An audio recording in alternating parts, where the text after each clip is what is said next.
Hi this Viraj, welcome to finviraz.com. So రోజు మార్కెట్లో ఏం జరిగింది, నిఫ్టీలో ప్రైస్ యాక్షన్ ఎట్లా వర్క్ అయింది అండ్ స్టాక్ ఆప్షన్స్లో ఏ స్టాక్స్లో మనం ఎంట్రీ తీసుకున్నాము, వేటిలో స్టాప్ లాస్ కొట్టింది అండ్ వేటిలో టార్గెట్ హిట్ అయింది. అండ్ ఇంకొక ఇంపార్టెంట్ విషయం కూడా స్టాక్ ఆప్షన్స్కి సంబంధించి ఇంకొక ఇంపార్టెంట్ అనౌన్స్మెంట్ కూడా చేస్తాను. సో వీడియో లాస్ట్ వరకు చూడండి, okay. So first of all మనం నిఫ్టీ చూసుకుంటే, నిఫ్టీ మార్నింగ్ నుంచి కూడానండి యాక్చువల్గా అయితే మన నిన్నటి లెవెల్ ఏంటండి 24407 కదండి. So this is our level, మనకి ఈ లెవెల్ ఉంది మార్నింగ్ నుంచి. సో మార్నింగ్ క్యాండిల్ కిందే ఓపెన్ అయింది, బట్ పైకి వెళ్ళి మళ్ళీ కిందకి రావడానికి ట్రై చేసింది. సో దాదాపుగా ఈ లెవెల్ వరకు కూడా, ఇక్కడ వరకు కూడా మార్కెట్ కిందనే ఉంది. సో ఈ లెవెల్ కంటే కిందే ఉంది. నేను బేరిష్గానే చూస్తాను. యాక్చువల్గా నేను కాల్స్ని రైట్ చేసుకుని కూర్చున్నాను, ఎందుకంటే ఈరోజు ఎక్స్పైరీ అండి. సో ఎక్స్పైరీ డే రోజు నాది ఎక్కువ శాతం సెల్లింగ్ సైడే ఉంటుంది. సో నేను మార్నింగ్ నుంచి సెల్లింగ్ సైడే ఉన్నాను. బట్ ఎప్పుడైతే ఈ క్యాండిల్స్ పడడం మొదలుపెట్టాయో అప్పుడు మళ్ళీ ఆప్షన్ బయ్యింగ్లోకి టర్న్ అయ్యాను, ఎందుకంటే మార్కెట్కి ఏదో తెలిసింది. మార్కెట్కి ఏదో తెలియబట్టే ఇక్కడ టైం చూడండి 1 o'clock కదండి.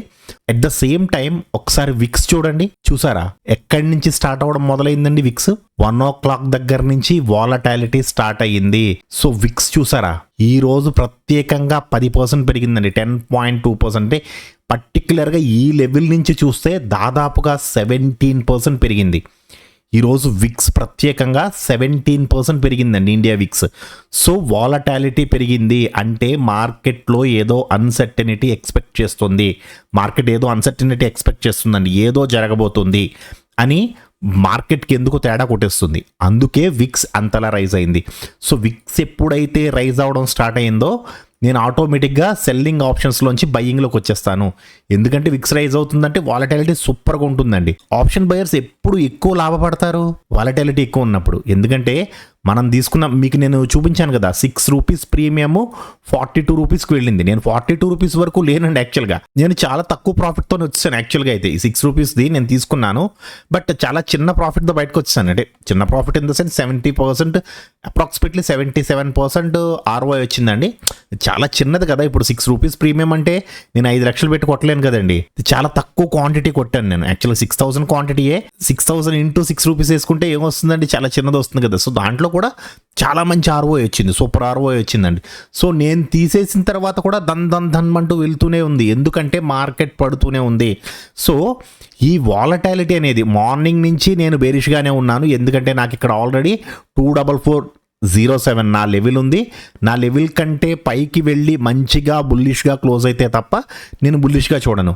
ప్లస్ మార్కెట్లో నిన్న ఆల్రెడీ మనం మాట్లాడుకున్నాము, 24,400 ఏమో సిఈ కాల్ని రైట్ చేసుకుని కూర్చున్నారు అండ్ 24,300 పుట్ని రైట్ చేసి కూర్చున్నారు. సో ఎటువైపుకి కొంచెం డ్రాస్టిక్గా మార్కెట్ మూవ్ అయినా అక్కడి నుంచి పరుగులు పెట్టేస్తుంది అని చెప్పానండి. పెట్టిందా అండి పరుగులు? ఇప్పుడైతే 24,300ని ఈ లెవెల్కి వచ్చిన తర్వాత ఇంకా మార్కెట్లో ప్యానిక్ క్రియేట్ అయిపోతుందండి, ఎందుకంటే మార్కెట్ ఎంత పడ్డది కదా, వీళ్ళు చాలా హ్యూజ్ లాసెస్లో ఉంటారు. సో ఈ లాస్లో ఉన్న వాళ్ళు లాస్ని కవర్ చేసుకోవాలంటే డెఫినెట్గా వాళ్ళ పొజిషన్స్ని స్క్వేర్ ఆఫ్ చేయాలి. సో ఇక్కడ షార్ట్ కవరింగ్ ర్యాలీ జరిగింది అండ్ మార్కెట్లో అన్సర్టనిటీ కూడా ఉంది. ఇది పూర్తిగా షార్ట్ కవరింగ్ ర్యాలీ మాత్రమే కాదు, అదొకటి గుర్తుంచుకోండి. ఇది పూర్తిగా షార్ట్ కవరింగ్ ర్యాలీయే కాదు. షార్ట్ కవరింగ్ ర్యాలీ ఇక్కడ నుంచి జరిగింది, ఎస్, బట్ ఇది ఏదైతే ఉందో ఇది మాత్రం అన్సర్టనిటీ. ఆ అన్సర్టనిటీ ఏంటి అనేది మీకు విక్స్ చెబుతుంది. విక్స్ పెరుగుతుంది, వాలటాలిటీ పెరుగుతుంది మార్కెట్లో అంటే అన్సర్టనిటీ ఏదో రాబోతుంది అని మార్కెట్ ముందుగానే గ్రహిస్తుంది. ఇంకో 5 minutesలో చాలా చాలా తక్కువ ఎంట్రీస్ వచ్చాయి, అప్ టు ఎంతవరకు, దాదాపుగా 1 o'clock వరకునండి. 1 o'clock వరకు కూడా మార్కెట్ చాలా ప్రశాంతంగా ఉంది. నిన్నటి రేంజ్ ఏదైతే ఉందో అదే రేంజ్లో ఉండడానికి ట్రై చేసింది మార్కెట్, చూసారా. బట్ 1 o'clock దగ్గర నుంచి విక్స్ ఎప్పుడైతే రైజ్ అవ్వడం స్టార్ట్ అయిందో అక్కడి నుంచి మార్కెట్లో ప్యానిక్ స్టార్ట్ అయిందండి. ప్యానిక్ సెల్లింగ్ యాక్చువల్గా చాలా ఎక్కువ పడ్డాయండి. ఒకసారి చూడండి, నిన్న మీకు నేను చెప్పాను కదా Nifty mid cap small cap చాలా బాగా పెరిగాయండి అని.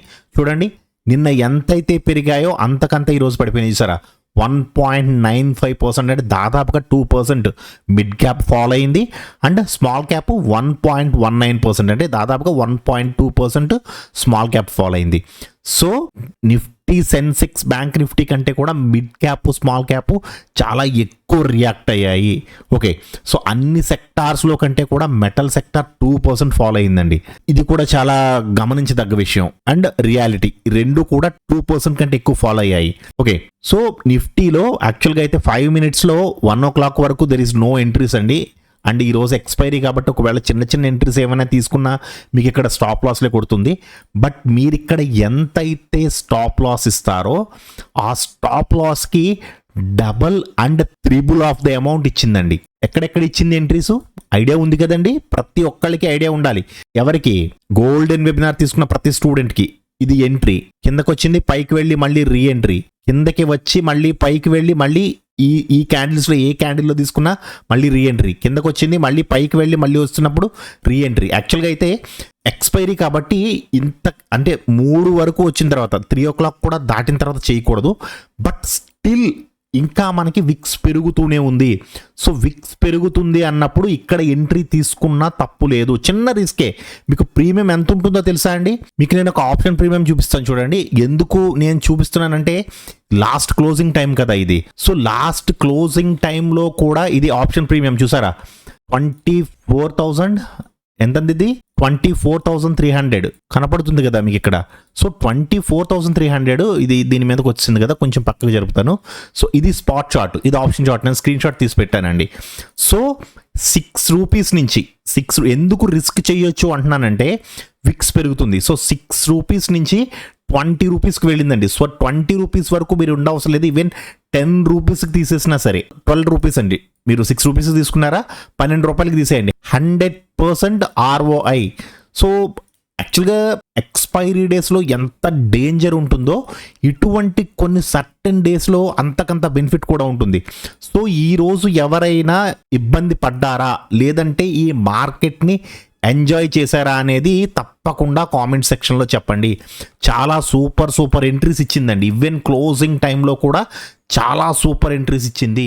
స్టాక్ ఆప్షన్స్లో ఏ స్టాక్స్లో మనకి ఎంట్రీ ఇచ్చింది అని చూద్దాము.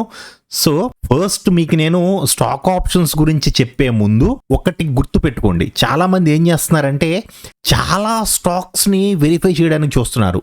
అంటే నేను ఆల్రెడీ స్టాక్ ఆప్షన్స్ కోర్సులో చెప్పాను, 240 స్టాక్స్ కంటే పైన ఉంటాయండి ఫ్యూచర్ అండ్ ఆప్షన్స్లో. బట్ అన్నిటినీ మీరు నెతకడం అనవసరం. సో వాటన్నిటిలోనూ నేను ట్రేడ్ చేసేయాలని అనుకోవద్దండి. మీరు ఒక 10 stocks లేదా 15 stocks లేదా 20 stocks నేను ఆల్రెడీ లిస్ట్ ఇచ్చానండి, వీటిలో ఉండండి. లేదు అలా కాదండి నాకు సపరేట్గా ఒక లిస్ట్ కావాలి మీరు అంటే finviras.com వెబ్సైట్లోకి వెళ్ళండి. finviras.com వెబ్సైట్లోకి వెళ్ళిన తర్వాత మీకు ఇక్కడ పైన అవర్ కోర్సెస్ అని కనబడుతుంది కదా. సో దీని మీద క్లిక్ చేస్తే మీకు ఇక్కడ స్టాక్ ఆప్షన్స్ అని కనబడుతుందా. సో ఈ స్టాక్ ఆప్షన్స్ మీద క్లిక్ చేస్తే బిగినర్స్ ఏ స్టాక్స్లో ట్రేడ్ చేయాలి అని ఒక బటన్ పెట్టాను చూసారా. సో దీని మీద క్లిక్ చేశారనుకోండి మీకు స్టాక్స్ లిస్ట్ ఇచ్చానండి. ఇవి 15 స్టాక్స్. ఈ 15 స్టాక్స్ ఏంటంటే as per the Indian stock market ప్రకారం మార్కెట్ క్యాపిటలైజేషన్ ప్రకారం అంటే ఆ సెక్టార్స్లో ఈ సెక్టార్ ఇన్ఫర్మేషన్ టెక్నాలజీ సెక్టార్లో టాటా కన్సల్టెన్సీ TCS అనేది టాప్ మార్కెట్ క్యాపిటలైజేషన్ ఉన్న కంపెనీ. సో అలా ఆ సెక్టార్స్లో రారాజులను ఎంచుకుని ఇక్కడ పెట్టాను నేను. ఓకే, ఈ లిస్ట్ మీరు కాపీ చేసుకోవచ్చు లేదా మీకు కావాలనుకున్నప్పుడు finviras.com వెబ్సైట్లోకి వెళ్ళండి అండ్ అవర్ కోర్సెస్లో స్టాక్ ఆప్షన్స్లో ఎందుకు పెట్టాను ఈ లిస్ట్, ఇది స్టాక్ ఆప్షన్స్లో చేయవలసిన లిస్ట్ కాబట్టి. ఓకే, సో ఈ స్టాక్ ఆప్షన్స్లో ఉన్న ఈ 15 కంపెనీలని కాపీ చేసుకుని మీ వాచ్ లిస్ట్లో పెట్టుకోండి. సో వీటిలో మీకు ఏదో ఒక కంపెనీలో మీరు ఎవ్రీ 15 minutesకి ఒక కంపెనీని దీన్ని కూడా వేరే విధంగా కూడా అనాలిసిస్ చేయొచ్చు అండి. యాక్చువల్గా సెక్టార్ అనాలిసిస్ కూడా చేయొచ్చు. దాని గురించి మీకు నేను ఇంకొక సపరేట్ వీడియో చేస్తాను, ఎలా చేసుకోవచ్చు అంటే ప్రాబబిలిటీ ఇంకా పెరుగుతుంది. సో దాని గురించి ఒక సపరేట్ వీడియో చేస్తాను. ఇప్పుడు ప్రస్తుతానికి ఏంటంటే ఈ 15 స్టాక్స్లో చేయండి. ఎలా? ఎవ్రీ 15 minutesకి ఒకసారి మీరు ఈ 15 స్టాక్స్లోనూ జస్ట్ చెక్ చేసుకుంటూ ఉండండి. ఒక స్టాక్లో ఎంట్రీ వచ్చిందా దాంట్లో తీసుకోండి, ఎంట్రీ రాలేదా వదిలేయండి. ఎంట్రీ రాలేనంత మాత్రాన ఏదో జరిగిపోయింది ఏదో అయిపోతుంది అయ్యయ్యో నేను మిస్ అయిపోయినాను అనుకోవద్దు. ఈ 15 స్టాక్స్లో అట్లీస్ట్ మీకు 5 ఎంట్రీస్ దొరుకుతాయండి. ఈ 5 ఎంట్రీస్లో ఒక్క స్టాప్ లాస్ కొట్టినా కానీ మిగతా 4 ప్రాఫిటబుల్గా ఉంటాయి. ఎలా చేస్తే ఉంటాయి? As per the stock options ప్రకారం 2 ఒకే సైడ్కు ఉండాలి. ఏ 2నండి? Double engine and preference 1. మీరు డబుల్ ఇంజిన్ చూస్తే ప్రిఫరెన్స్ 1 చూడరు, ప్రిఫరెన్స్ 1 చూస్తే డబుల్ ఇంజిన్ చూడరు. కొంతమంది స్టాక్స్ పెడుతున్నారు, అసలు ఎందుకు పెడుతున్నారో తెలియట్లేదు. ఇక్కడ ఎంట్రీ ఇక్కడ ఉండగా సార్ నేను ఎంట్రీ తీసుకోవచ్చా అంటున్నారు. ఇక్కడ అసలు ఇక్కడ ఎంట్రీ ఎక్కడ ఉందండి? ఇక్కడ ఎంట్రీ ఎక్కడుంది? ఈ క్యాండిల్లో ఎంట్రీ ఉంది, ఈ క్యాండిల్లో ఎంట్రీ ఉంది, ఈ క్యాండిల్లో ఎంట్రీ ఉంది. ఇక్కడ ఎక్కడుంది ఎంట్రీ?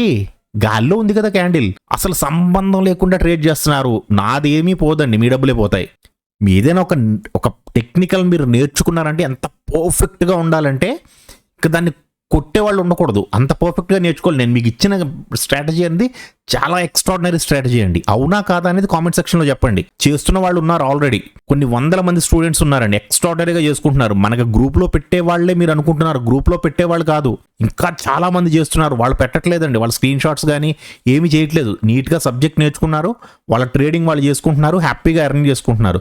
స్టాక్ ఆప్షన్స్లో అద్భుతాలు సృష్టిస్తున్నారండి. ఎందుకంటే నాకు స్క్రీన్ షాట్స్ పెడతారు వాళ్ళు. సార్ నేను ఈరోజు 30,000 తీసాను సార్ ఈరోజు 1 lakh సార్. మన స్టూడెంట్స్ కూడా 1,00,000 పైన తీస్తున్న వాళ్ళు ఉన్నారండి పర్ డేకి, నా students. Okay, so nothing is impossible. వాళ్ళు తీస్తున్నారు, నేను తీయలేకపోతున్నాను. మీరు వాళ్ళు నేర్చుకున్నారు, మీరు నేర్చుకోలేదు, అంతే తేడా. నేర్చుకోండి, టైం పెట్టండి, దీనికి టైం పెట్టి కొంచెం నేర్చుకుంటే సరిపోతుంది. మీకు లిస్ట్ తెలిసింది కదా, లిస్ట్ ఈ 15 స్టాక్సే చూడండి బిగినర్స్. అట్లీస్ట్ 2 months చూడండి. 2 months పాటు ఈ స్టాక్స్లో, ఈ 15 స్టాక్స్లోనే ఎంట్రీ ఇస్తే తీసుకోండి. ఐదర్ బుల్లిష్ ఆర్ బేరిష్, ఏ ఎంట్రీ ఇస్తే తీసుకోండి. ఎంట్రీ ఇవ్వలేదా తీసుకోవద్దు, ఉండిపోండి, నో ప్రాబ్లం. ఎవ్రీ 15 minutesకి చూసుకోండి, లేదా ఎవ్రీ 30 minutesకి, ఎవ్రీ 1 hourకి మీరు ఎక్కడ చూసుకున్నా మీకు ఎంట్రీ దొరుకుతుంది. Okay, you don't worry about it. మీరు స్క్రీనర్స్ పెట్టేసుకుని, అవి పెట్టేసుకుని, ఇవి పెట్టేసుకుని ఇది ఇబ్బంది పడిపోవసం లేదు. ఇన్ కేస్ ఎవరైనా కొంచెం నాకు మానిటర్ సెటప్ ఉంది సార్, నాకు 2-3 మానిటర్స్ ఉన్నాయండి, నేను ట్రాక్ చేసుకోగలను, నేను స్క్రీనర్స్ పెట్టుకుంటాను, నేను ఒక 7-8 చార్ట్స్ పెట్టుకుంటాను, అన్ని చార్ట్స్ నేను అబ్జర్వ్ చేస్తూ ఉంటాను, అవి ఉంటే అలా ఆ సెటప్ అనేది వాళ్ళకు ఉంటే చేసుకోవచ్చు, తప్పేమీ లేదు. మీకు అంత సెటప్ ఉందనుకోండి, హ్యాపీగా చేసుకోవచ్చు. మీరు మల్టిపుల్ చార్ట్స్ చూసుకోవచ్చు, ఒకేసారి ఎట్ ఏ టైం 4-5 స్టాక్స్లో ఎంట్రీస్ తీసుకోవచ్చు. Each and everything me finger tips మీద ఉంటుంది, మీరు టక చేసుకుంటూ వెళ్ళిపోవచ్చు. బట్ అవైలబిలిటీ లేని వాళ్ళు కూడా ఎక్కువ ప్రయాస పడకండి, ఎక్కువ టెన్షన్ పడకండి, హ్యాపీగా ఆరామ్సే 15 స్టాక్స్లో చేసుకోండి.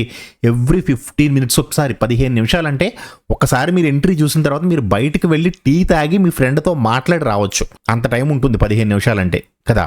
సో 5 minutes క్యాండిల్స్ 3 candles పడతాయండి. సో మీకు టైం ఉంటుంది, డెఫినెట్గా యాడ్ చేసుకుని ఉంచుకోండి. ఓకే, వీటిలో కూడా లిక్విడిటీ ఇష్యూస్ ఉంటాయా ఏంటి? నేను భారతీయ ఎయిర్టెల్ అయితే నేను పర్సనల్గా తీసుకోను. టెలికమ్యూనికేషన్స్లో నేను భారతీయ ఎయిర్టెల్ ఇక్కడ ఇచ్చాను, కానీ నేను భారతీయ ఎయిర్టెల్ తీసుకోను, ఎందుకంటే దీంట్లో స్పైక్స్ ఉండవు. యాజ్ ఏ ఆప్షన్ బయ్యర్గా మనకు కావాల్సింది స్పైక్స్. మనకి వాలటాలిటీ ఎక్కువ ఉండాలండి, వాలటాలిటీ ఎక్కువ ఉంటేనే మనం తీసుకున్న ఆప్షన్ అనేది స్పీడ్గా మూవ్ అవుతుంది. భారతీయ ఎయిర్టెల్లో మూమెంటం అనేది చాలా తక్కువ ఉంటుంది. సో నేను చాలా తక్కువ టైమ్స్లో తీసుకుంటా. ఈరోజు గ్రూప్లో కూడా చెప్పాను, నేను భారతీయ ఎయిర్టెల్ నాకు పెద్దగా ఇష్టం ఉండదండి, ఇంట్రెస్ట్ ఉండదు. నేను ఎందుకు చేయనంటే మూమెంటం అనేది చాలా తక్కువ ఉంటుందండి అని. సో ఇటువంటివి ఏమైనా మీ దృష్టికి వచ్చినాయి అనుకోండి, ఈ 15 స్టాక్స్లోంచి 5 తీసేయండి, 5 తీసేసి 10 పెట్టుకోండి. ఆ 10టిని ట్రాక్ చేయండి. ఆ 10 ఎలా ఉండాలంటే మీకు నిద్దట్లో లేపు అడిగినా సరే టకటకటక మరి 10 పేర్లు చెప్పేయాలి మీరు. ప్లస్ ఎక్కడెక్కడ ఏది ఇస్తుంది. సపోజ్ నేను ఇప్పుడు HUL ఉందనుకోండి, హిందుస్థాన్ యూనిలివర్. HUL నా ఫేవరెట్ స్టాక్ అండి. ఇది ప్రతిరోజు ఎంట్రీ ఇస్తుంది, కావాలంటే చూసుకోండి. ప్రతిరోజు ఎంట్రీ ఇస్తుందండి ఏదో ఒక టైంలో. HUL చాలా మంచి స్టాక్, ఇది సూపర్ ఉంటుంది, మూమెంటం ఎక్స్ట్రాడినరీగా ఉంటుంది. TCS ఉంటుంది కానీ స్పైక్స్ కొడుతుందండి, మన స్పైక్స్ కొడుతుంది, స్టాప్ లాస్ కొట్టి టార్గెట్కి వెళ్తుంది, లేదంటే వెళ్లకుండా అక్కడే ఉండిపోతుంది. కొంచెం ఇబ్బంది పెట్టే స్టాక్ ఇది. హిందుస్థాన్ యూనిలివర్ ఎక్స్ట్రాడినరీగా ఉంటుందండి, మారుతి కూడా చాలా బాగా మూవ్ అవుతుంది. సో అలా కొన్ని మీకు ఫేవరెట్ స్టాక్స్ ఉండాలన్నమాట, మీరు అది మైండ్లో పెట్టేసుకోవాలి. ఇంకా స్టాక్స్ పేర్లు. సో మీకు ఏదైనా సపోజ్ ఇప్పుడు ఎవరన్నా పవర్ గ్రిడ్ గురించి అన్నారనుకోండి, బాగుంటుంది, మూమెంట్ చాలా బాగుంటుంది, ఉన్నంతసేపు కన్సల్టేషన్లో ఉంటుంది, కానీ వన్స్ ఒక్కసారి మూవ్ అయిందా ఎక్స్ట్రాడినరీ రిటర్న్స్ ఇస్తుంది. మీకు ఇలా ప్రతి స్టాక్ గురించి మీకు ఒక ఐడియా వచ్చేయాలన్నమాట. మీరు ఇప్పుడు ఫస్ట్ మీకు స్టాక్ ఆప్షన్స్లో చూస్తే ఫస్ట్ వచ్చి LTIM అండి, LTI మైంట్రీ. సో ఫస్ట్ క్యాండిలే మనకి చాలా మంచి క్యాండిల్ ఇచ్చింది. సో మనం ఇక్కడ ఎంట్రీ తీసుకుంటే, ఒకవేళ ఇన్ కేస్ మీకు ఇక్కడ ఆప్షన్స్లో ఫస్ట్ క్యాండిల్లో ఎంట్రీ లేకపోతే ఇక్కడ తీసుకోండి, ఇక్కడ తీసుకున్నా ఓకే, లేదా ఇక్కడ తీసుకున్నా సరే. మీరు ఇక్కడ స్టాప్ లాస్ పెట్టుకుంటారు కాబట్టి స్టాప్ లాస్ అయితే హిట్ అవ్వలేదు. ఇది ఆరామ్సే 5% రిటర్న్స్ ఇచ్చిందండి, చాలా మంచి ఎంట్రీ. అండ్ రెండో స్టాక్ వచ్చి మనకి ఇది 9:15 క్యాండిల్ కదా. సో రెండో స్టాక్ వచ్చి 10 o'clock క్యాండిల్ అండి. This is the 10 o'clock candle. So 9:45 to 10 అండి. సో మనం 10కి ఇక్కడ తీసుకుంటాం ఎంట్రీ. మనం ఇక్కడ ఎంట్రీ తీసుకున్న దగ్గర నుంచి టీవీఎస్ మోటార్స్ అండి రెండోది. సో మనం ఇక్కడ ఎంట్రీ తీసుకున్న దగ్గర నుంచి ఇది మూవ్ అవ్వలేదు. అప్ టు 3 క్యాండిల్స్ చూసాను, 3 క్యాండిల్స్ మూవ్ అవ్వలేదు. నేను ఈవెన్ చిన్న లాస్తోనే బయటకు వచ్చేసాను.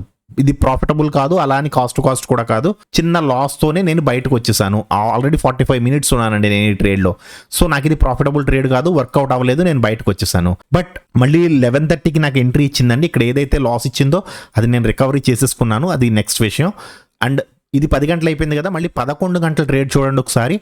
11 గంటలకి 11 to 11:15 క్యాండిల్ అండి. ఇది ఏంటండి థర్డ్ స్టాకు డీమార్ట్. డీమార్ట్ చాలా మంచిది, సూపర్గా ఇచ్చిందండి ఎంట్రీ. మనం ఇక్కడ ఎంట్రీ తీసుకుంటాము, ఇక్కడ స్టాప్ లాస్ పెట్టుకుంటాము.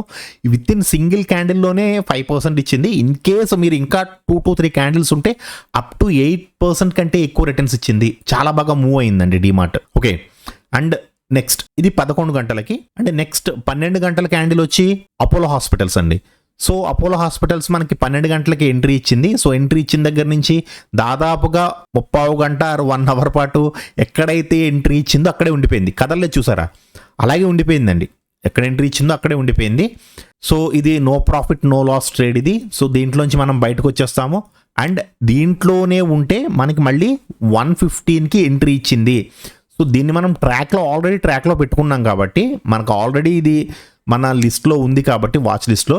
సో ఇక్కడ ఏదైతే చిన్న లాస్ ఇచ్చిందో ఆ లాస్ని మనకి with in 2 to 3 క్యాండిల్స్లో 2 times 2x return ఇచ్చేసింది మనకి.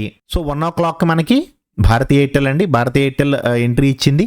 సో మనం ఈ క్యాండిల్లో ఎంట్రీ తీసుకుంటాము, స్టాప్ లాస్ వచ్చి హయ్యర్ ఈఎంఐ దగ్గర పెట్టుకుంటాము. And boom, with in 3 candles అంటే నెక్స్ట్ క్యాండిల్ గ్రీన్గా వెళ్ళినా కానీ దాని నెక్స్ట్ క్యాండిల్ కూడా మనకి మన సైడ్కే వచ్చింది. So this one also is good trade. కాకపోతే కొంచెం టైం తీసుకుందండి, ఇమీడియట్గా అయితే వచ్చేయలేదు, టైం తీసుకుని వచ్చింది కిందకి. ఓకే, నెక్స్ట్ వచ్చి మనకి 2 o'clock అండి. 2 o'clockకి 2 to 2:15 హెచ్డిఎఫ్సి. యాక్చువల్గా నేను ఎప్పుడైతే వాలటాలిటీ పెరగడం మొదలుపెట్టిందో ఇక్కడ నుంచి నేను హెచ్డిఎఫ్సిని ట్రాక్ చేస్తున్నాను. ఈ క్యాండిల్ ఎంట్రీ అనుకున్నాను, బట్ డబల్ ఇంజన్ బుల్లిష్గా ఉంది, తీసుకోకూడదు. మళ్ళీ దాన్ని నెక్స్ట్ క్యాండిల్లో అనుకున్నాను, గ్రీన్ క్యాండిల్ వేసింది, నాకు ఫేవరబుల్గా అనిపించలేదు. మళ్ళీ దాన్ని నెక్స్ట్ క్యాండిల్లో అనుకున్నాను. యాక్చువల్గా ఇక్కడ 2 o'clock 2 to 2:15 ఉంది కదా, సో ఈ 2:15 to 2:30 ఉంది కదా, ఈ క్యాండిల్ అనుకున్నాను. బట్ ఇది కూడా నాకు ఫేవరబుల్గా అనిపించలేదు, ఎందుకంటే స్టిల్ ఇంకా డబల్ ఇంజన్ బుల్లిష్గానే ఉంది. బట్ ఈ క్యాండిల్లో మాత్రం నేను చిన్న క్వాంటిటీ తీసుకున్నానండి. విత్ ఇన్ నెక్స్ట్ 15 minutes క్యాండిల్లోనే చాలా మంచి ప్రాఫిట్ ఇచ్చింది, చాలా సూపర్గా మూవ్ అయింది. ఒకవేళ తీయకపోతే ఇమీడియట్ కాస్ట్కి వచ్చిందండి, చూసారా. ఆఫ్ కోర్స్ మళ్ళీ నెక్స్ట్ కిందకు వచ్చింది, బట్ ఈ క్యాండిల్ చాలా డేంజరస్ క్యాండిల్. సో నేను విత్ ఇన్ 15 minutesలో నేను బయటకు వచ్చేసాను, తక్కువ క్వాంటిటీ తీసుకున్నానండి. యాక్చువల్గా ఏంటంటే ఈరోజు ఎక్స్పైరీ కదా, నిఫ్టీ ఎక్స్పైరీ కదా, నేను స్టాక్ ఆప్షన్స్లో చాలా తక్కువ ట్రేడ్ చేస్తాను. ఈరోజు నా ఫోకస్ అంతా కూడా నిఫ్టీ మీదే ఉంటుందండి, మొత్తం ఫోకస్ అంతా కూడా నిఫ్టీ మీదే ఉంటుంది. ఎందుకంటే ఆప్షన్ సెల్లింగ్ ఉంటుంది కదా, చాలా హై లెవెల్లో ఆప్షన్ సెల్లింగ్ చేస్తాను నేను. ఈరోజు మాత్రం నాకు option selling and option buying extraordinary returns ఇచ్చాయి. ఓకే, సో ఇప్పుడు రేపటి లెవెల్స్ ఏంటి అండ్ రేపు మార్కెట్ ఎలా ఉండడానికి అవకాశం ఉంది అనేది చూద్దాము.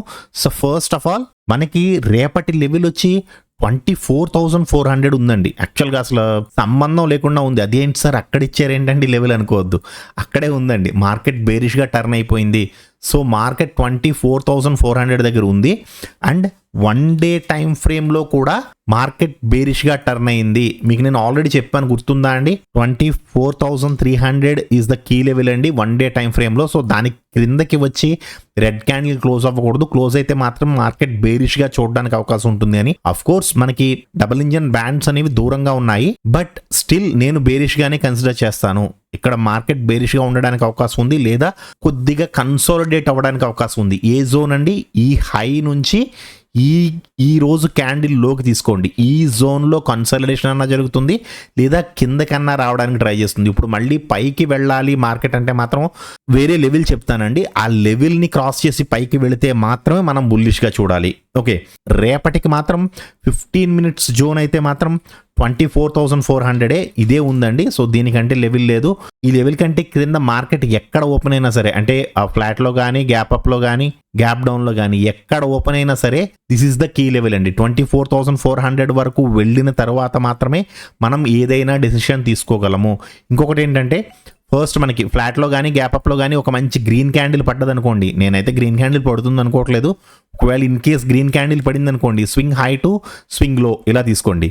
సో ఫస్ట్ లిటిల్ బ్రదర్ని క్రాస్ చేయాలి. లిటిల్ బ్రదర్ని క్రాస్ చేస్తే అప్ టు రెసిస్టెన్స్ జోన్ వరకు వెళ్ళడానికి అవకాశం ఉంది. అది కూడా డబుల్ ఇంజన్ బుల్లిష్గా మారాలి అండ్ ప్రిఫరెన్స్ 1 కూడా బుల్లిష్గా మారాలి. ఒకవేళ ఇన్ కేస్ డబుల్ ఇంజన్ బేరిష్గా ఉండి ప్రిఫరెన్స్ 1 బుల్లిష్గా ఉందనుకోండి, కన్సాలిడేట్ అవ్వడానికి కూడా అవకాశం ఉంటుంది ఈ జోన్లో. బట్ రేపు ఫ్రైడే కాబట్టి మార్కెట్ కొంచెం ఫాలో అవ్వడానికి అవకాశం ఉంటుంది అనుకుంటున్నాను. ఇన్ కేస్ మార్కెట్ ఫ్లాట్లో కానీ గ్యాప్ డౌన్లో కానీ గ్యాప్ అప్లో కానీ ఎక్కడైనా సరే ఒక మంచి రెడ్ క్యాండిల్ వేసింది అనుకోండి, రెడ్ క్యాండిల్ వేస్తే ఈ హై తీసుకోండి, స్వింగ్ హై టు ఈ క్యాండిల్ యొక్క లో టు ఈ క్యాండిల్ యొక్క హై అలా తీసుకోండి. ఓకే, సో ఈ రెడ్ క్యాండిల్ యొక్క లో అండ్ హై తీసుకోండి. ఫస్ట్ ఆఫ్ ఆల్ మనకి లిటిల్ బ్రదర్ని క్రాస్ చేసి మంచి రెడ్ క్యాండిల్ వేస్తే అప్ టు సపోర్ట్ జోన్లో కూడా మంచి రెడ్ క్యాండిల్ వేస్తే up to strongest support. So ఇంతవరకు వస్తుందని అయితే నేను అనుకోవట్లేదు, కానీ లిటిల్ బిట్ బేరిష్గా ఉండడానికి అవకాశం ఉంటుంది అనుకుంటున్నాను. చూద్దామండి, హూ నోస్, ఎవరికి తెలియదు. బట్ మార్కెట్లో అయితే ఏదో అన్సర్టనిటీ అయితే ఉంది, లేకపోతే విక్స్ ఇంతలా పెరగదండి. విక్స్ పెరిగింది అంటే ఏదో అన్సర్టనిటీ ఉంది, మార్కెట్ దేని గురించో భయపడుతుంది అని అర్థం. జాగ్రత్తగా ఉండండి, జాగ్రత్తగా ట్రేడ్ చేసుకోండి. సో ఈ రోజు మీ ట్రేడింగ్ ఎలా జరిగింది, ఈ రోజు ఈ లాస్ట్ మూవ్లో మీరు మంచిగా క్యాప్చర్ చేశారా లేదా, అండ్ స్టాక్ ఆప్షన్స్లో ఏ ఎంట్రీస్ తీసుకున్నారు, మీ ట్రేడింగ్ ఎలా జరిగింది అనేది తప్పకుండా కామెంట్ సెక్షన్లో చెప్పండి. ఓకేనా అండి, థ్యాంక్ యూ సో మచ్.